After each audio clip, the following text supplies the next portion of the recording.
আর রোজার বিষয় বুঝলাম। রোজা কাকে বলে ভাই? মানে রোজা মানে হচ্ছে আমি আল্লাহ পাকের সমস্ত নিষেধ ছেড়ে দিব।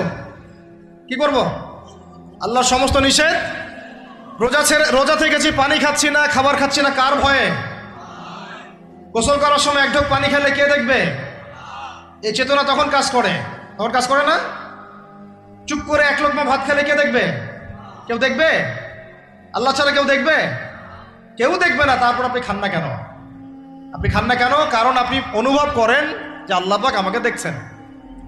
এটাই হলো ইহসান। এটার নাম কি? ইহসান। এটাই বলা হচ্ছে হাদিসে জিবরিলের মধ্যে, আনতা আবুদুল্লাহ কাআন্নাকা তারাহ। তুমি এমন ভাবে আল্লাহর ইবাদত করো যেন তুমি আল্লাহকে দেখতে পাচ্ছ।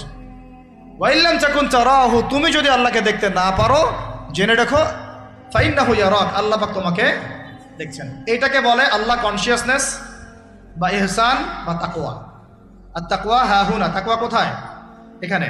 আপনি সওমের আয়াতটা পড়েন, কুতিবা আলাইকুমুস সিয়াম কামা কুতিবা আলাল লাযিনা মিন ক্বাবলিকুম লাআল্লাকুম কি তাত্তাকুন। তোমাদের উপর সওমকে ফরজ করা হয়েছে ঠিক যেমন করে আগের উম্মতদের উপরেও করা হয়েছিল। উদ্দেশ্য হচ্ছে লাআল্লাকুম তাত্তাকুন, যাতে করে তোমরা তাকওয়া অবলম্বন করতে পারো। তাকওয়া মানে আল্লাহ কনসিয়াসনেস। এই যে আমি খাচ্ছি না, পান করতেছি না, আমি বিশ্বাস করি আল্লাহ আমাকে দেখতেছেন, এই তো।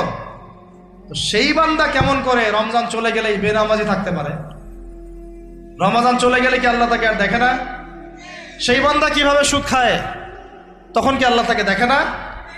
সেই বান্দা, একই বান্দা কিভাবে জেনা করতে পারে? মেয়েকে নিয়ে কেমন করে বাইকে ঘুরতে পারে? কেমন করে গায়রা মাহরামের সাথে আমরা করতে পারি, ফ্রি মিক্সিং করতে পারি? কেমন করে সে সমকামিতার দিকে ধাবিত হতে পারে? কেমন করে সে জুয়া খেলতে পারে? কেমন করে সে মাদক খাইতে পারে? কেমন করে সে আল্লাহ দ্রোহী আইন বাস্তবায়ন করতে পারে? যদি সে এই চেতনা থাকে যে আল্লাহ আমাকে দেখছে।